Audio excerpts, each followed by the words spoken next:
In this video, we finally get the wheel liners put in the Crimson 5.7. Stay tuned.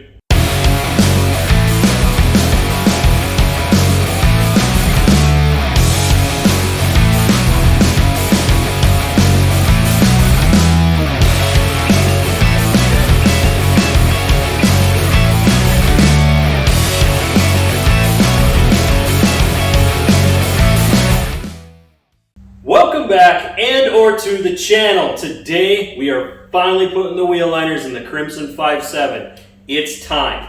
The headers are installed, the Y pipe has been fixed, the front frame coating is done to where we can get our liners put in. There's a little bit of touch up underneath, but I don't need the liners out for it, so they're going back in. Now, the reason I haven't been able to drive this too much is because these wheel liners are out. On a Dodge, your computer is fully exposed without these wheel liners. And you're going to see that when we go to the passenger side. That this computer is right in the firing line if a rock came up off the tire and could smoke the computer and destroy it. Because of that, I've been really limited on what I've done with the truck. I did have to drive it to get it to the exhaust shop. But beyond that, I really haven't driven it too much. With the wheel liners in it, I'm going to feel a little safer. But we still got our flares to deal with. I've got now 2 damaged flares because of improper storing. I guess smart me would have put these flares in storage or put them in the box of the truck where they wouldn't have gotten wrecked or anything happened to them. But I didn't think that far ahead when I did what I did, and it actually made things a lot worse. I hate to say it, but now I'm looking at buying a whole new set of flares. I do have a style that I'm going with just because of the look of the truck and everything that I've got going. I know exactly how I'm going to go about this now, so I plan on ordering those real soon. In the last video, I talked about, towards the tail end, some of the stuff I'm going to be ordering for the Crimson 5.7. If you get a chance, check out the link down below or the tag up above, and go back and check out that other video. I talk about the importance of why you can't have exhaust leaks before a catalytic converter and how it messes with the computer and wrecks everything you're trying to do. If it happens after the cats and after any O2 sensors, that won't impact the drivability of the vehicle. But if it happens before that, you are messing with the drivability of it. So let's go ahead and get set up on the other side. What we're going to need, I believe it's going to be either an 8 mil or a 7 mil.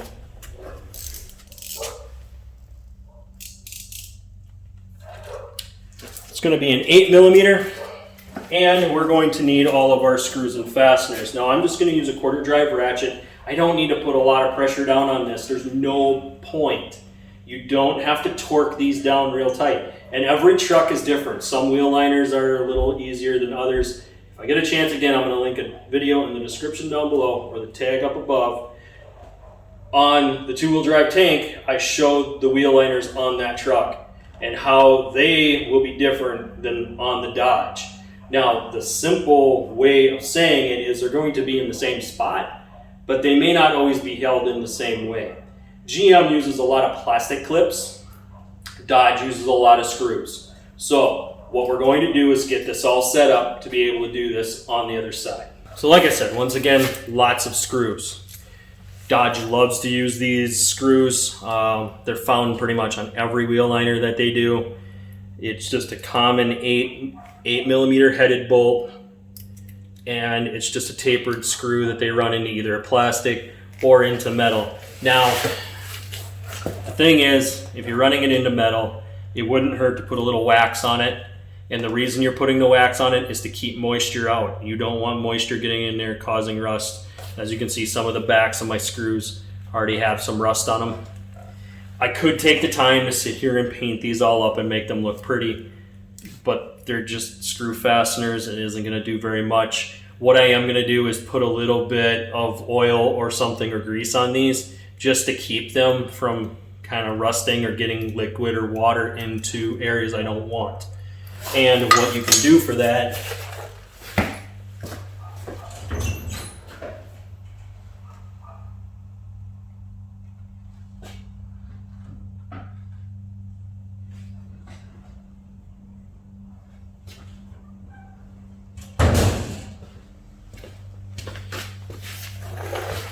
is to use a simple Sil Glide lube here.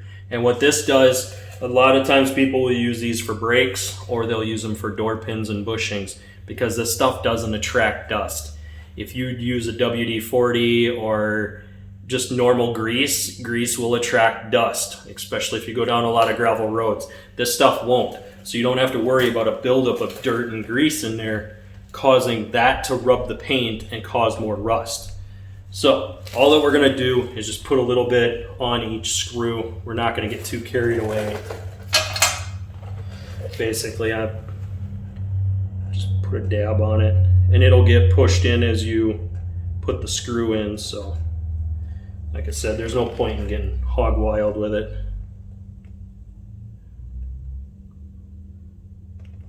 Just a little bit like that. That's all you need.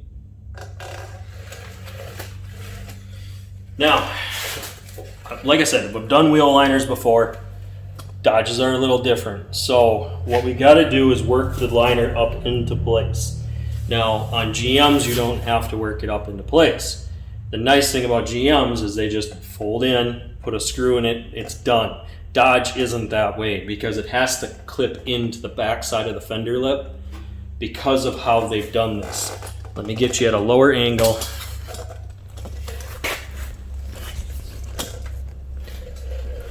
Here is that computer that I was talking about. It is in a very vulnerable spot. You have your wires, you have the computer head itself. Any rocks come up off your tires and hit that, you're going to damage your computer. So these wheel liners are very important. If you have one that's broke, make sure you get it fixed. It's not worth running around and possibly damaging your computer. So what we're going to do is wrestle this up into place. Now, it should go in pretty simple. That all I got to do is feed it back.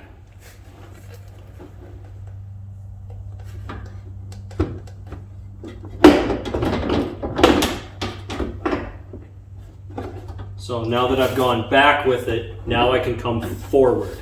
And as I come forward, I have to make sure it stays on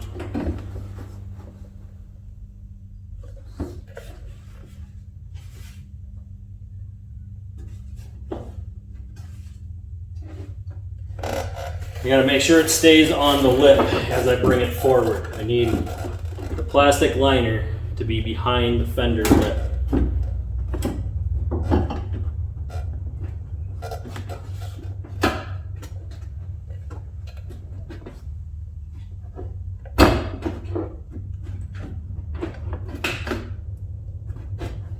Okay. Now with Dodges, they have screws that go up along this edge, but I'm not putting those in because I'm going to be getting those fender flares. When I get those fender flares, I need those screws out. And I don't want to put them in now and have them scratch the bottom side of this fender, because that's exactly what would happen. When I'd run that screw in and it would rub against there because I don't have any rubber to put on this side of the fender. If you're going to do this and yours don't have the rubber on it when you take them apart, if you don't have the marks and rust on it, put some rubber behind it before you do that. You can just get like a bicycle tire and cut a circle with a washer. Just set it down there, cut the circle, then just poke it through the screw and run it down so that it's at the base by the washer. And what that'll do is keep it from rubbing on the fender. So you'll have your washer here, and what you'll do is you'll just get another washer from the hardware store, cut it to go around this washer, and then just run the screw down so that it gives you a cushion there. You can also take a piece of foam and you can wrap foam around it, or anything like that would work.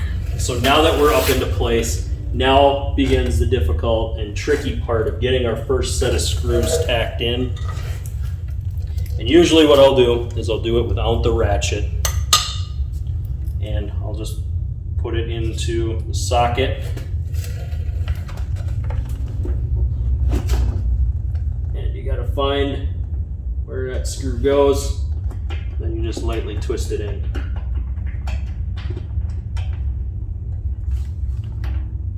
And don't go all the way tight with it yet, because just like when we did the ones on the two-wheel drive tank, you want to make sure you get them all in first in case you have to shift or move it around so that you know where everything goes. If you don't move it around right away and figure out where everything's going to go, then you're going to be taking stuff back apart again later on.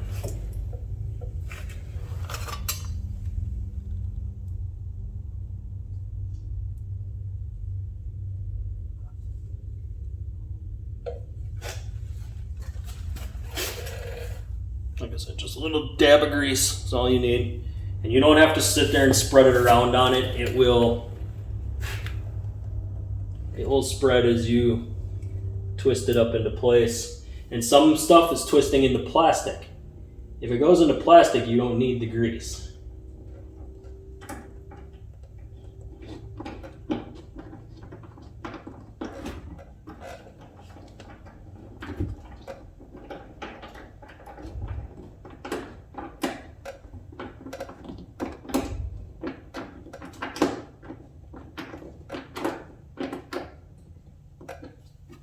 And if you know you're going into plastic, I would only thread those in with your hands. Don't use the ratchet, because what'll happen is you'll twist it out.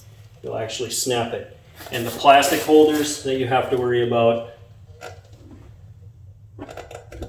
are going to be the two inside ones here on the inner fender. So inside here and here. That's where you're going to have the plastic. It basically would thread into the bottom of the air box, or on the other side it'll thread into the bottom of the fuse panel. And if you put a ratchet on it, all you're going to do is just strip it out.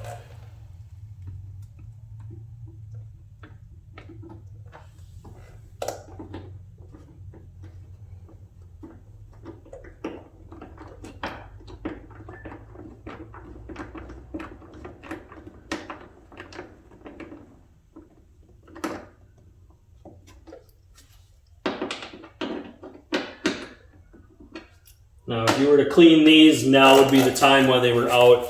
You could take the Meguiar's wipes that I use for underneath the hood. You could wipe the front and back of these, make them look nice and pretty.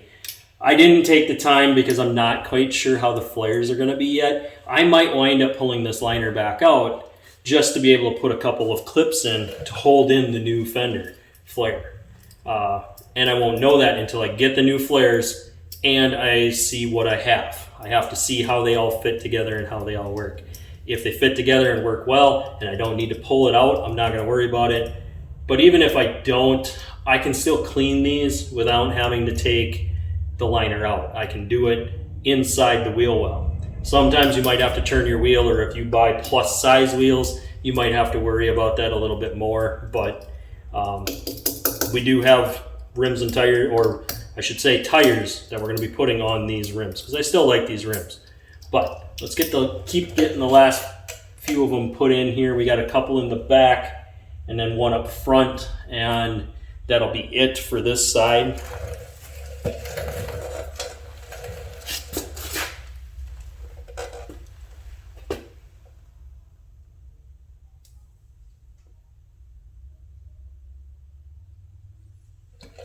Like I said,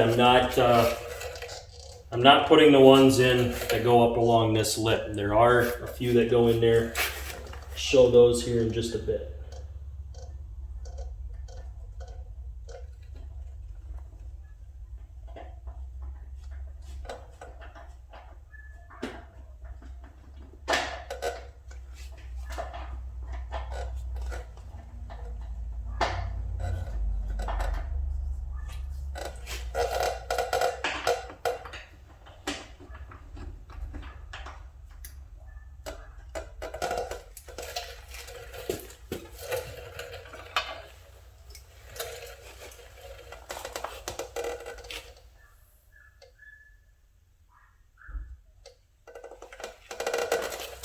So your factory flare may only have 3 that are holding in on the outer lip.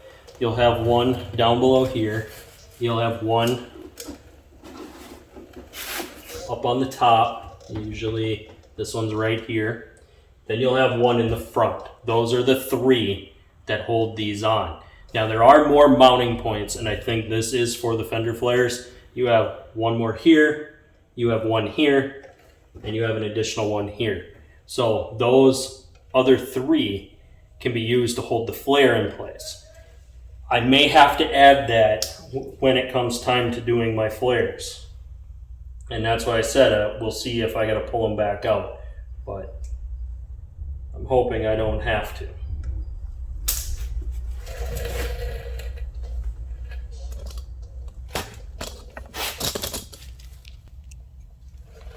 This one here is probably the toughest to get to because of the location.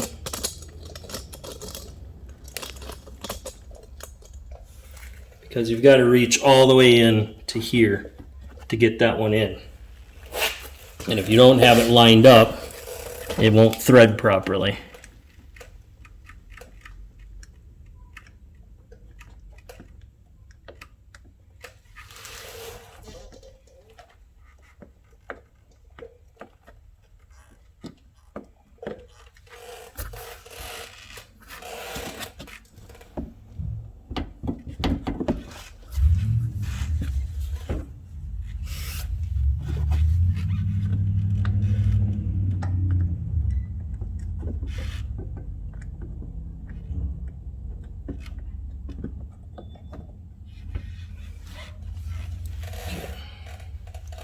So this one's going to be kind of a bear. I'm just going to move you back so you can watch me kind of wrestle it, but I'm going to have to fight to get it to go in there.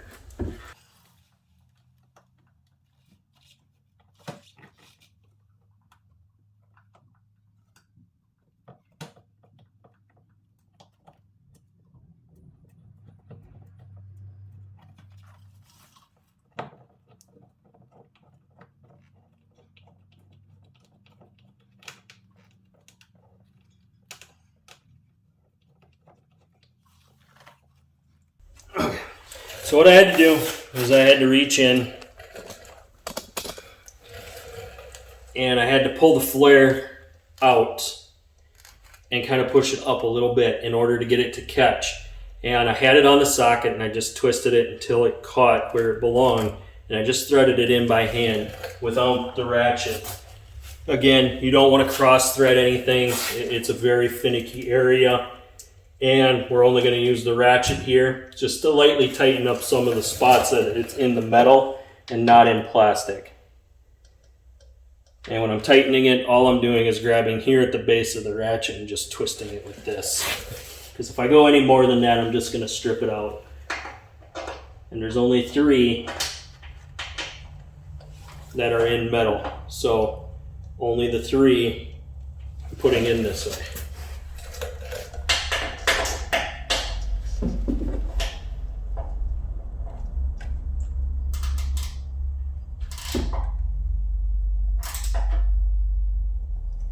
Okay, so now that our wheel liner is in, this is solid. It'll take, a pretty decent hit from a rock. I don't have to worry about my computer now. I don't have to worry about any road kick up. I still got to worry about it here because I don't have this flare on.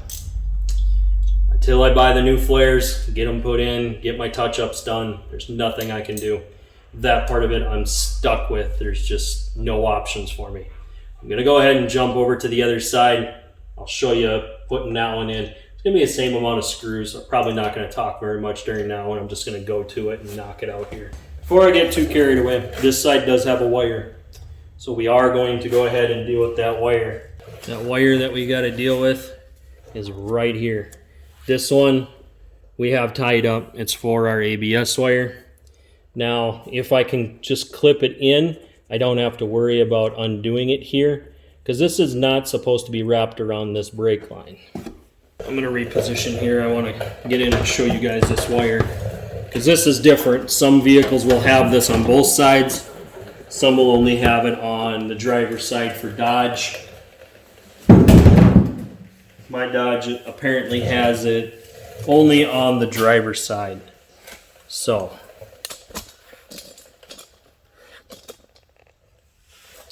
what we want to do is disconnect this wire and get this out from being wrapped around here. I did this when I took it in for the exhaust because I wanted to be able to drive the vehicle. There is a little plastic clip that goes on the back side of that fender, and you got to get that in there. So in order to get that in there, there's a red tab right here that has to get pulled up. Once you pop this tab up, you can press the plastic center down and it will unplug it. Okay. Now I need to come and bring it on this side because it can't be on the other side. And what we're going to do is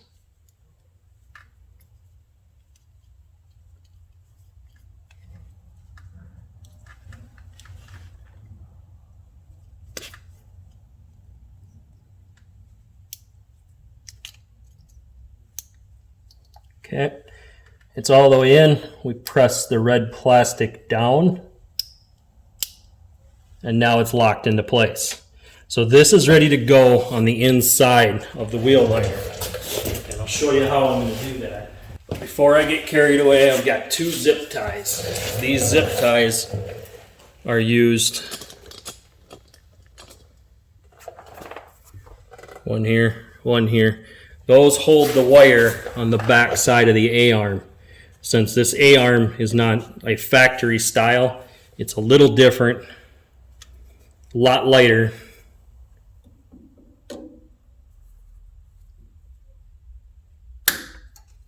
So I'm just gonna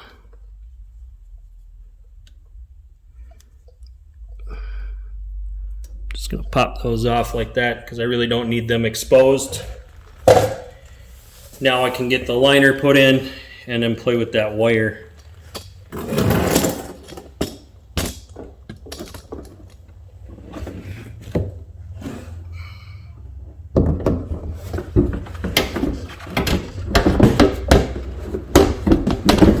Okay. So the best thing to do is just to kind of lay it down on the tire like you see here. And what you want to do is just lift the back of it so you're somewhat close to being in place. And then grab your wire and see where your spot is for the wire to get connected. On this one, it gets plugged in way down here. Right here. So that's where you press it in.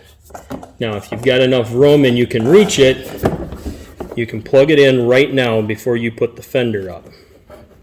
And this is usually the best time to do it, is when you have the fender down, because you can get that plastic to dig in and bite in like it's supposed to. So now that you've got that, now you got to lift the fender up into place. And you got to lift it up over the strut tower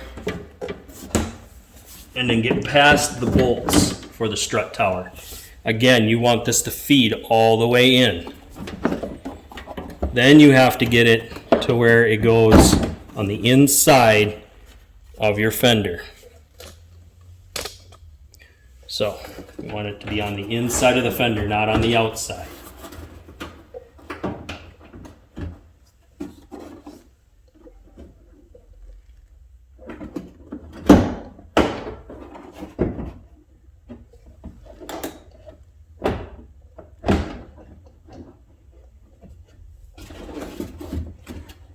And it's a little tricky with the fuse panel because the fuse panel tends to get in the way.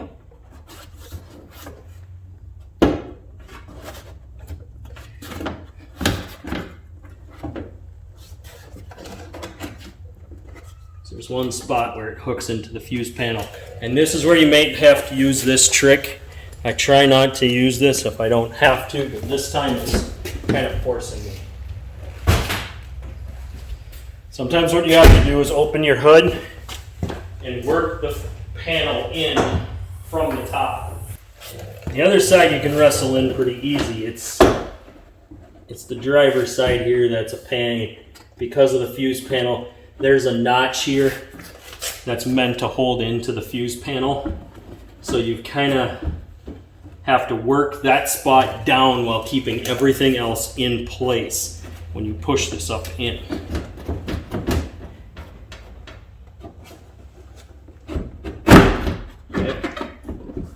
There we go. That was where that one goes. We have pretty much the same mounting points. We have the one down here. We have one here. We have one here.